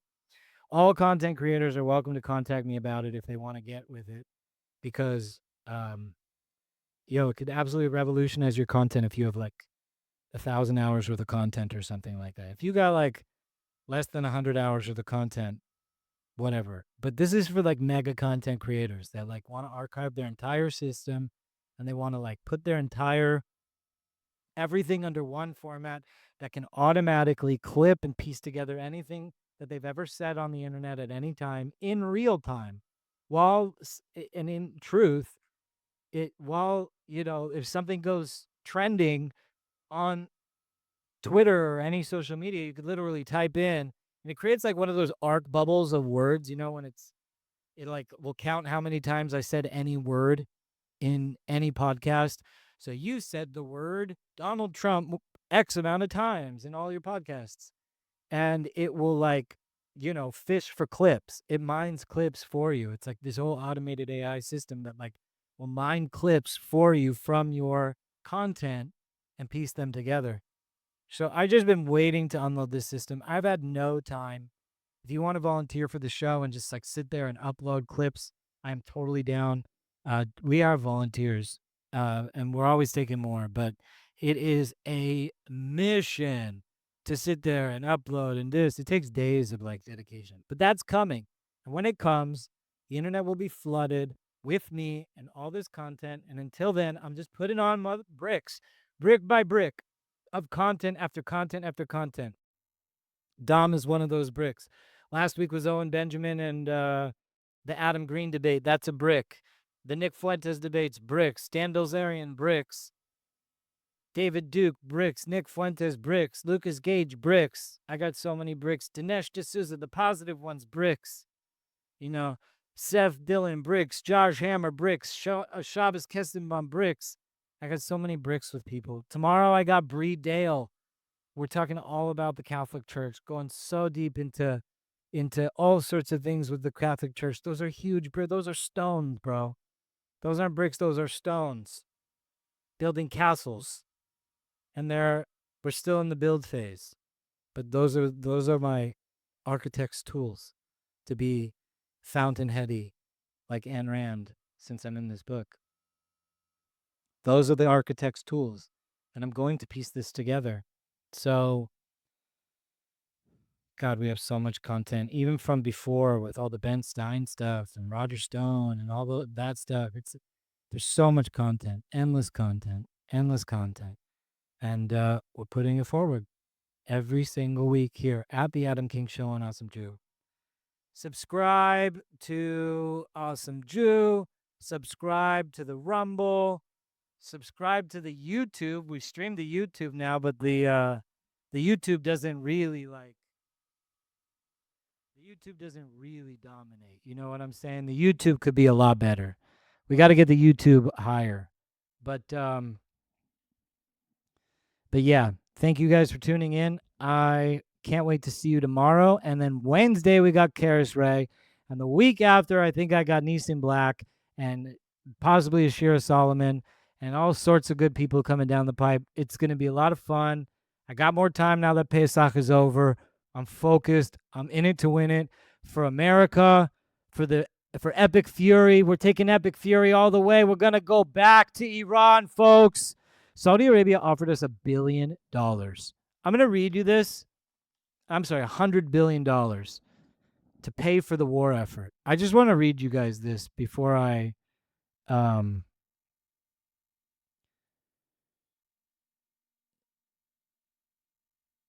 yeah. Okay.